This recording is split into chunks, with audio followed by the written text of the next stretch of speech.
I'm gonna do my best to try not to crash out. I'm gonna do my best to try to make a video that is very cool and calm and concise and give you the actionable details that you need in the event that you're compromised by this. But I'm also gonna kind of crash out a little bit because this vulnerability is unacceptable. Okay, 2025 37164.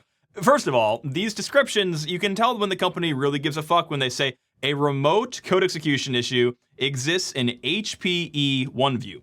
What is HPE OneView? Well, HPE OneView is where you can manage, automate, and unify all of your on-premises operations, remotely orchestrating synergy. What? HPE Synergy, composable infrastructure, and OneView. This means nothing to me. Basically, it's like your traditional, I think, like corporate operations management, corporate infrastructure management, supply chain management, etc. Yada, yada, yada. And so you look at this and you're like, okay, remote code execution vulnerability. All right, it can't be. Holy fucking shit. It's a 10.0 critical. That's the same as React to Shell, which by the way, I'm making a new video on probably later this week.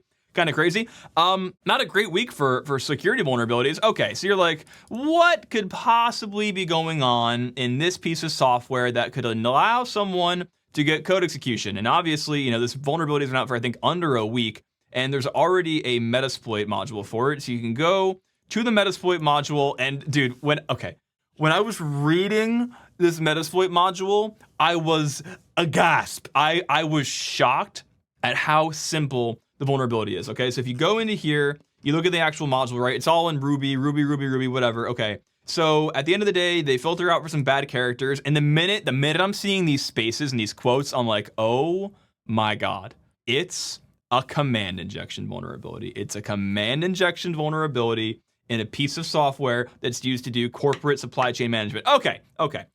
Command injection vulnerability, but surely there's like, it's because of an issue in the code, or there's like a weird way you have to get to it, right? Maybe it's like really difficult to get to. Okay, so if we go to the execute command function, which is used in the exploit to test it, right? So they do echo secure GUID, right? And they execute that to prove that they get command execution back, right? To kind of test the waters. Let's go see what execute command looks like. Execute command.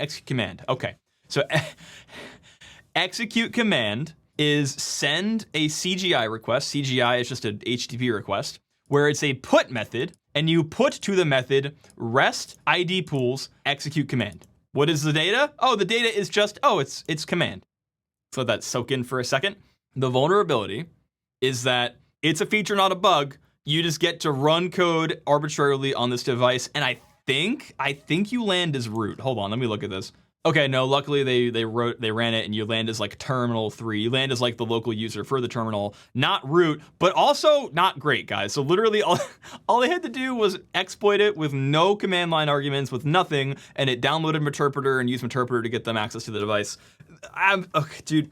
This is just like, I don't even know if I should make a video about this, because they're like, normally I go into like the in-depth nature of the vulnerability and like, oh, what's going on here? That there's dude, there's nothing. It's just, you get to run code on the device. And the hotfix analysis, the hotfix is they just applied a new HTTP rule to the web server appliance to block access to that specific REST API endpoint, and the endpoint is REST ID pools execute command. So they didn't even disable it. They just said, nah, you can't go there anymore. I know a company that's done this a few times. I've seen literally, I think 10 Fortinet CVEs where literally they have endpoints that are too weird to touch from the front end, so they block them off to be localhost only endpoints.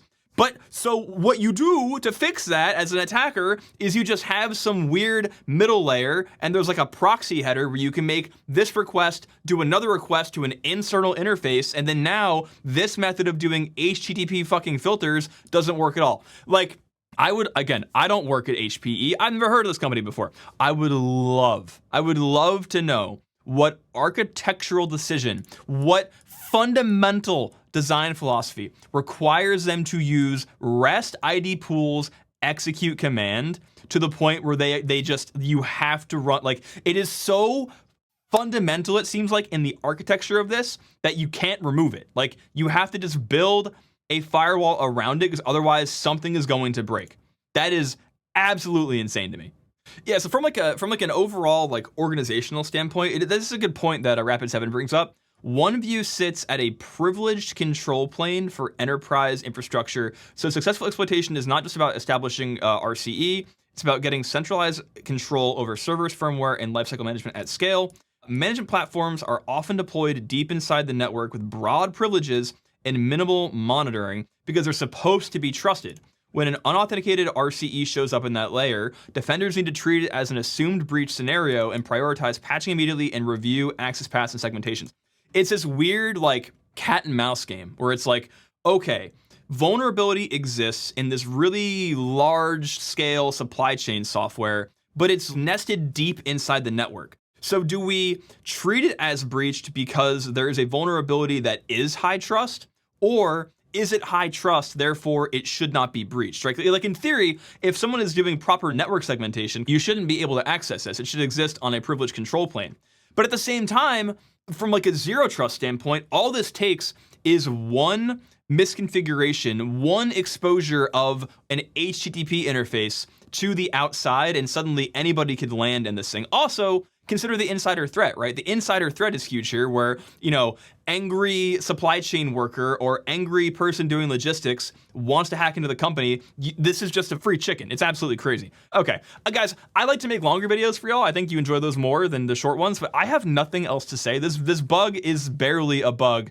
Go subscribe. I'm almost at 1 million. Do me a favor, press that sub button. Thanks, guys. I will see you. Who unsubscribed? In the next one. Take care. Goodbye.